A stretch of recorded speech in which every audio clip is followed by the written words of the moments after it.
வினா என் கூட நீ வந்தா இன்பம் என்பேனா கண் கேட்கும் கனா நெஞ்சுக்குள் வினா உன்னகவர சொல் முகவரி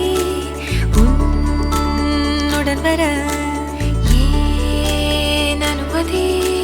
தீராத நேரம் உன் கூட போதும் மாயாத நாள் மட்டும் நாம் வாழ வேணும். விவாக சுப முகூர்த்த லக்ன பத்திரிகை தெய்வ திருவாளர்கள் எஸ் செங்கமலம் எஸ் தனபாக்கியம் ஆகியோரின் மகன் வழி பேரனும் தெய்வ திரு சிவானந்தமூர்த்தி நலமுடன் பிரேமா இவர்களின் மகன் வழி பேரனும் ராஜேந்திரன் சித்ரா இவர்களின் ஏககுமாரன் டாக்டர் ஆர் தருண்ராஜ் என்கின்றவரனுக்கும் தெய்வ திரு திருவேங்கடம் பட்டம்மாள் இவர்களின் மகன் வழி பேத்தியும் தெய்வ திரு ஜானகிராமன் பிரேமா இவர்களின் மகள் வழி பேத்தியும் டி ராஜேந்திரன் தெய்வ திரு மலர்விழி இவர்களின் இளைய குமார்த்தியுமான திருநிலை செல்வி டாக்டர் ஆர் காயத்ரி தேவி என்கின்ற வதுவையை விவாகம் செய்ய பெரியோர்களால் சம்மதித்து எழுதி கொடுத்த விவாக சுபமுகூர்த்த லக்ன பத்திரிகை.